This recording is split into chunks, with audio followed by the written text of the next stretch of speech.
Како значајна новина со новиот закон за работните односи е родителското отсуство, кое што им припаѓа на мајката и на таткото заради грижа на детето.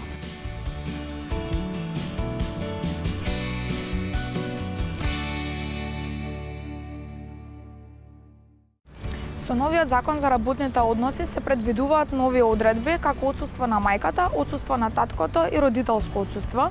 Мајката работничка за време на бременост и раѓање има право да користи мајчинско отсуство во време трајање од 90 дена доколку роди едно дете и во време трајање од 120 денови доколку роди две или повеќе деца одеднаш.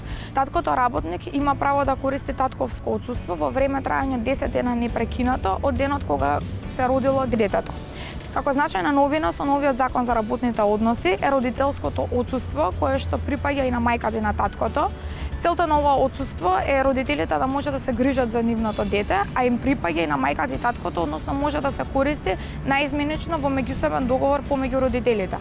Време траењето на родителското отсуство е 9 месеци доколку се роди едно дете, а 15 месеци доколку се родат две или повеќе деца одеднаш.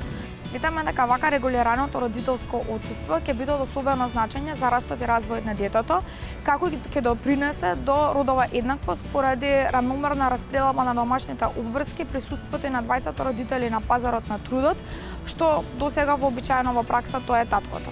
Родителот кој што не користел родителско отсуство има право на непрекинато отсуство во време трајање од 3 месеци по завршување на родителското отсуство. Ова право му следува и на таткото, без разлика дали е мајката во работен однос или не, а самохран родител може да користи и родителско отсуство и непрекинато отсуство по завршување на родителското отсуство. Работодавачот има обврска да го задржи работникот најмалку една година на истата работна позиција, најмалку 2 години во работен однос, откако тој или таа ќе се вратат од мајчинско, татковство или родителско отсуство. Родителот може да се врати од родителско отсуство порано, односно пред завршување на отсуството, со тоа што во договор со работодавачот може да работи помал фонд на часови, но може да работи од дома доколку работните обврски тоа го возможуваат. Согласно новиот закон за работните односи, работниците кои што имаат дете до 3 годишна возраст може да работат преку времена или ноќна работа само со нивна писмена согласност, без разлика дали станува збор за мајка или татко.